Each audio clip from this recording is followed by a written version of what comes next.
G cinema நேயர்களுக்கு வணக்கம். So இன்னைக்கு பிக் பாஸ் டே 50, அதாவது 50 நாள் ஆயிடுச்சு. இந்த 50 நாள் ஆனதுக்கப்புறமும் இந்த பிக் பாஸ் வீட்டில் என்னடா டெவலப்மெண்ட் இருக்குது அப்படின்னு யோசிச்சா ஒன்றுமே இல்லை.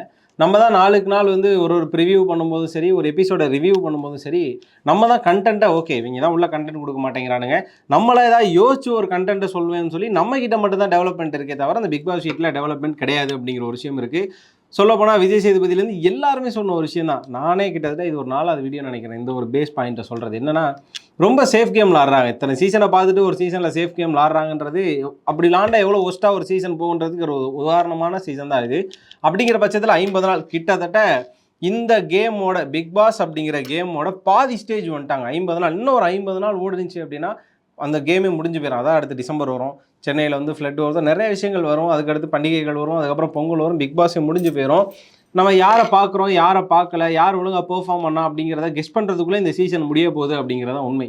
சரி, 50 நாள் ஆச்சு. இந்த 50 நாளில் என்ன மாதிரியான புரிதல் இருக்குது, இந்த 50 நாளில் இவங்க எப்படி ஸ்ட்ரெயிட் ஃபார்வர்டாக கேம் விளாட ஆரம்பிச்சிருக்காங்க, சரி யார் ஸ்ட்ரெயிட் ஃபார்வர்டாக வந்து கேம் விளாடுறான், 50 நாள் ஆயிடுச்சுப்பா, இன்னையிலேருந்தா நான் வந்து ஸ்ட்ரைட்டாக கேம் விளாட ஆரம்பிக்கிறேன், அது என்னோட பாணியில் அப்படிங்கிற மாதிரியான ஒரு விஷயத்தை யார் கையில் எடுத்திருக்கா அப்படின்னு யோசிச்சுட்டு இருக்கும்போதே ஒரு 3 ப்ரொமோக்கள் அடுத்தடுத்து ரிலீஸ் பண்ணுறாங்க.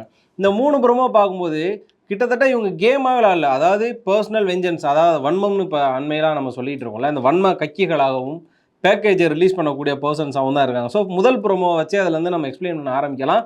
இந்த வாரம் நாமினேஷன் அப்படிங்கிறது எல்லா சீசன்லேயுமே இருக்கும் தெரியுமா.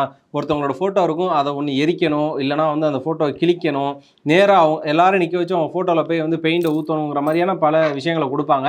அது பார்க்குறப்ப லிட்டரலாக நமக்கே ஒரு மாதிரி ஹர்ட்டாக இருக்கும். நம்மளோட ஃபோட்டோவில் ஒருத்தவங்க வந்து நம்ம ஃபோட்டோவை கிழிக்கிறது, நம்மளோட ஃபோட்டோவில் வந்து ரெட் பெயிண்டை ஊற்றுறது, நம்ம ஃபோட்டோவை கசக்கிறது, நம்ம ஃபோட்டோ எரிக்கிறதுன்ற மாதிரியான விஷயங்கள்லாம் பார்க்கும்போது நமக்கு ஒரு மாதிரி ஹர்ட்லாம் இருக்கும். அப்படியேப்பட்ட டாஸ்க் என்னை கொடுக்குறாங்க. இந்த பிக் பாஸ் வீட்ல இருந்து வெளியேற்ற 2 நபர்களை இந்த வார எவிக்ஷன் ப்ராசஸருக்கு தேர்வு செஞ்சு சொல்லணும். பட் அதுவுமே பார்த்தீங்கன்னா பெருசாக ஒரு இம்பேக்டை கொடுக்குற மாதிரி இல்லை. காரணம் என்னன்னா, இத்தனை சீசனில் எல்லாரையும் நிற்க வச்சு அவங்களோட ஃபோட்டோஸ் முன்னாடி இருக்கும், அவங்களுக்கு முன்னாடி அந்த ஃபோட்டோ எடுத்து ரீசன் சொல்லி கொளுத்துவாங்க, இல்லைனா வீசுவாங்க. ஆனால் இந்த தடவை என்ன பண்ணுறாங்கன்னா, ஹவுஸ்மேட்ஸ் எல்லாம் உள்ளே உட்கார வச்சுட்டு, அதாவது இவ்வளோ நாள் நீங்கள் போயிட்டு அந்த ரூம்குள்ளே உட்காந்து நீங்கள் எல்லாம் நாமினேஷன் பண்ணுவீங்க கன்ஃபெஷன் ரூமில், பட் இந்த தடவை வெளியில் நின்று நாமினேஷன் பண்ணுறீங்க, அது யாருக்கும் தெரிய போகிறதில்ல. அப்படியாப்பட்ட ஒரு விஷயம் தான். அப்படிங்கிறப்ப முதல்ல ப்ரொமோவில் காட்டுற மாதிரி ஒரு ஆள் வந்து ஒருத்தவங்களை நாமினேட் பண்ணுறாங்க. அதை சொல்லக்கூடிய ரீசனில் தீபக்கோட ரீசன் கொஞ்சம் வேலிடாக இருந்தது. என்ன அப்படின்னா, சாச்சனா இதுக்கு மேலே இவங்களை யாரும் வச்சு பார்த்துக்கிட்டலாம் விளையாட முடியாது அப்படின்னு. மேலே யாரும் வந்து அவங்கள பார்த்துக்கிட்டுலாம் வச்சு விளையாட முடியாது.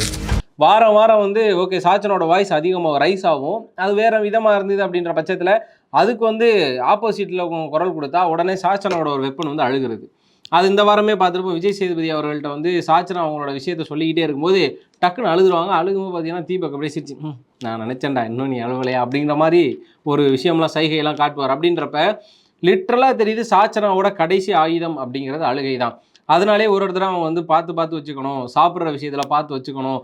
முதல்ல அப்படி தான் நான் வீகன் அப்படின்னாங்க, அதுக்கப்புறமா பார்த்தீங்கன்னா முட்டை சாப்பிட்றேன்னாங்க, அதுக்கப்புறம் சிக்கன் மட்டும் சாப்பிட்றேன்னாங்க, அதுக்கப்புறம் தீபாவளிக்கு எல்லாத்தையும் விட்டு வெளின்னு வெளுத்தாங்க, அதுக்கப்புறமா ஒரு பிரச்சனை வந்தால் டக்குன்னு அழுகுறாங்க, நான் சின்ன பிள்ளைன்றாங்க, என்னால் இதை பண்ண முடியலன்றாங்க. ஆனால் ஆப்போசிட்டில் இருக்கவன் அதை கேட்காம, ஆப்போசிட்டில் இருக்கவனுக்கு அப்படி ஒரு விஷயம் வந்து வலிக்குமோ வலிக்காதுன்னு தெரியாமலே டாஸ்க் கொடுக்குறாங்க. கிட்டத்தட்ட சொல்ல போனால் சாச்சனை வந்து எதுவும் தெரியாத பொண்ணு, இம்மெச்சூரான பொண்ணோ கிடையாது. எல்லாம் தெரிஞ்சுமே இது மாதிரி பண்ணுறாங்கிறத லிட்டரலாக நம்மளுக்கே தெரியுதுன்ற பட்சத்தில் உள்ள 50 நாள் ட்ராவல் பண்ண அவங்களுக்கு தெரியாதா சாச்சனா அப்படின்ற பட்சத்தெல்லாம் பார்த்தீங்கன்னா தீபக் வந்து சாச்சனா ஒரு பக்கம் நாமினேட் பண்ணுறாரு. அதுக்கப்புறமா பார்த்தீங்கன்னா அதிகமாக 2 பேர் நாமினேட் செய்யப்படுறாங்க. ஒன்று பார்த்தீங்க அப்படின்னா ஆனந்தி, இன்னொன்று பார்த்தீங்கன்னா மஞ்சரி. 2 பேரும் வித்தியாசமே கிடையாது. மஞ்சரி வெளியில் போய் லவுடாக எல்லாருக்கு முன்னாடி பேசுவாங்க, ஆனந்தி அவங்களுக்கு தேவையான ஆட்களை கூட்டி வச்சு அவங்களோட ஒப்பீனியன் சொல்லுவாங்க. இதான் 2 பேருக்குமான வித்தியாசம். இங்கே ஆனந்தி மேலே வைக்கப்படக்கூடிய குற்றச்சாட்டுகளை என்னவா இருக்குது அப்படின்னு பார்த்தீங்கன்னா, பொய் பேசுகிறாங்க, அதிகமாக இன்ஃப்ளூயன்ஸ் பண்ணுறாங்க, பின்னாடி போய் ஒருத்தவங்களை பற்றி புரளி பேசுகிறாங்க, இவங்களோட கேம் முடிஞ்சிருச்சு அப்படிங்கிற மாதிரியான விஷயங்களை ரஞ்சித்தோ அதுக்கப்புறமா ஜெஃப்ரியை வைக்கிறாங்க. இவ்வளோ தான் ஆனந்தி, அவங்களோட எல்லா கேம் விளையாட ஸ்ட்ராட்டஜியும் முடிஞ்சு இதில் நிறைய ஒரு லையர் போய் பேசுகிறாங்க. இது வந்து எந்த அளவு கரெக்டாக இருக்குது அப்படின்னு பார்த்தீங்கன்னா, பிக் பாஸ் பார்க்குற நமக்கே தெரியும். ஆனந்தி கிட்ட தான் சொல்ல போனால் வர்ஷினி விளாண்ட அந்த கேம், அதாவது வைல்ட் கார்டில் உள்ள வந்து அவங்க கொடுத்த இம்பாக்டை கூட ஆனந்தி இதுவரையும் கொடுக்கல அப்படிங்கிறதான் உண்மை. ஒரு வாரம் பாய்ஸ் டீம் போனாங்க, காணாமலே போயிட்டாங்க. எனக்கு தெரிஞ்சு வந்து கேர்ள்ஸ் டீம்லேருந்து பாய்ஸ் டீம் போயிட்டு வெளியில் தெரிஞ்ச பர்சன் ஒரே ஒரு ஆள் யாருன்னு கேட்டிங்கன்னா தர்ஷா மட்டும்தான். அவள் தர்ஷாவே அமிச்சிட்டாங்க, சுனிதாவே அமிச்சிட்டாங்க, விளாடக்கூடிய எல்லாத்தையும் அனுப்பிட்டு யாரை தான் வச்சு யாருக்கு தான் கப்பு கொடுக்க போகிறேன், ஒருவேளை அப்படியாப்பட்ட ஒரு விஷயம்லாம் நீங்கள் முன்னாடியே பிளான் பண்ணால் அதை அனௌன்ஸ்மெண்ட்டாக போய்டும். ஒரு 50 நாள் எங்களுக்கு மிச்சமாக இருக்குன்ற அளவு தான் இருக்குது.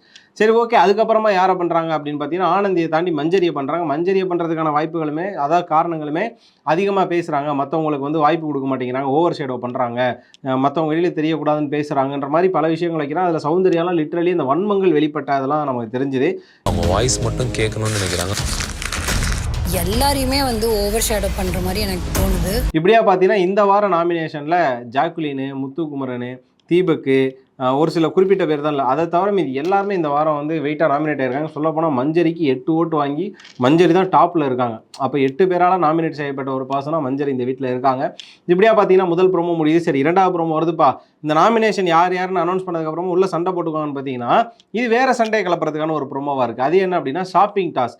1800 பாயிண்ட்ஸ் கொடுத்து மொத்தமாக 2 வீட்டுக்கும் சேர்த்து நீங்கள் ஷாப்பிங் பண்ணிக்கங்க அப்படின்னு சொல்லி பிக் பாஸ் சொல்கிறாரு. வழக்கம் போல் ஷாப்பிங்க்கு உங்களுக்கு கொடுக்கப்படும் ஷாப்பிங் தொகை 8500 பாயிண்ட்ஸ். முத்துக்குமரன் இந்த பக்கம் வந்து என்னென்ன வேணும்னு சொல்லி எழுதுறாரு. இந்த பக்கம் விஷாலும் ஜாக்லினும் உட்காந்து என்னென்ன திங்ஸ் வேணுங்கிறத சொல்கிறாங்க.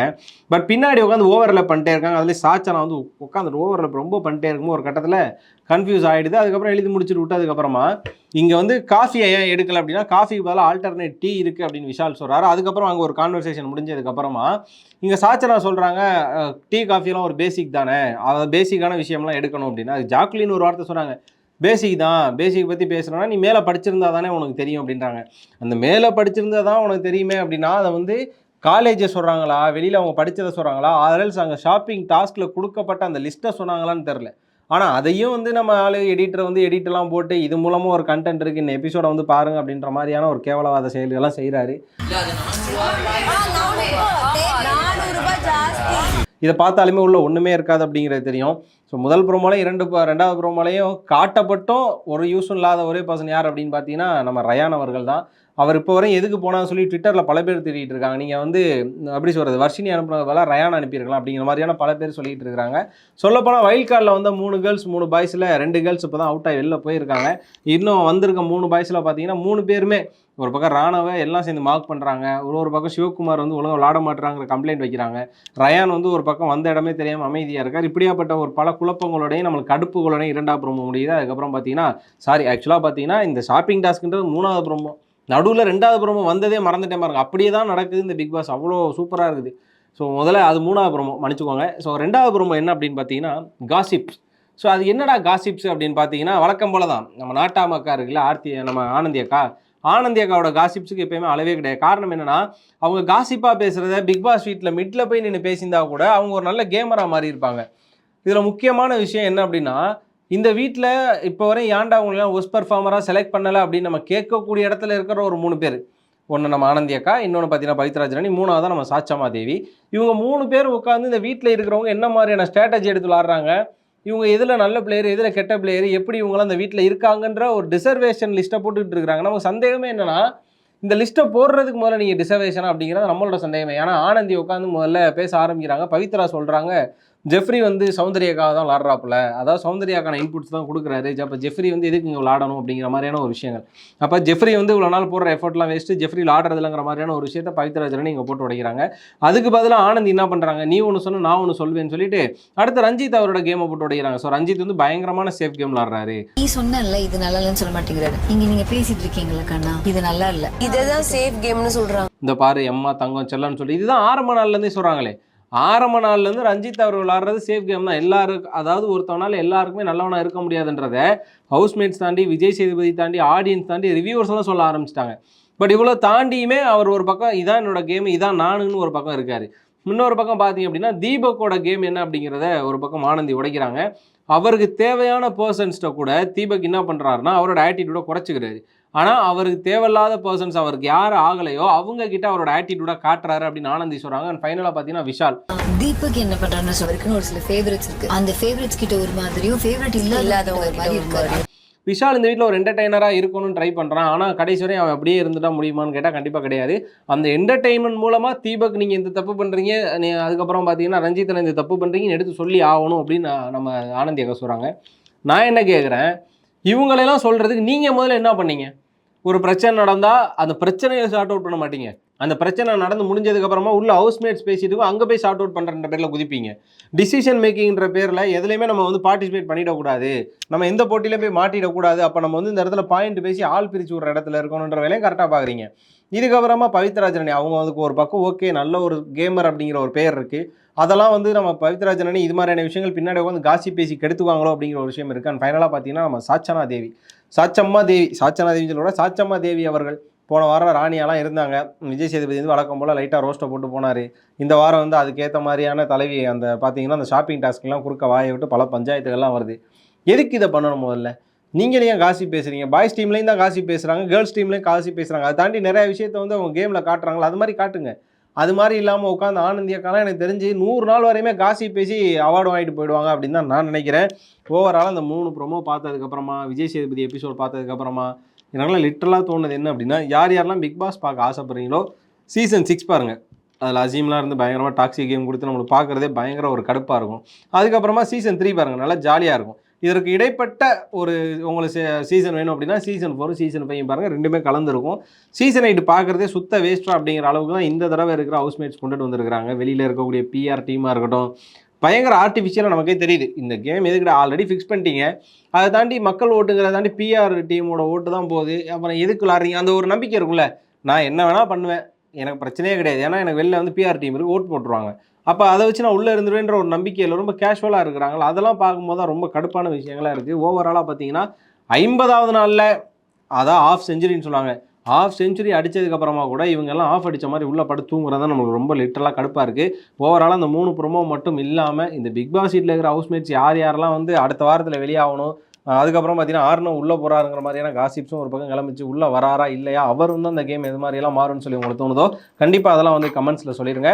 இந்த வீடியோ பிடிச்சிருந்தா லைக் பண்ணுங்கள், ஷேர் பண்ணுங்கள், மறக்காமல் ஜி சினிமா சேனலுக்கு சப்ஸ்கிரைப் பண்ணிவிட்டு பக்கத்தில் இருக்க பெல் ஐகானை கிளிக் பண்ணிக்கோங்க.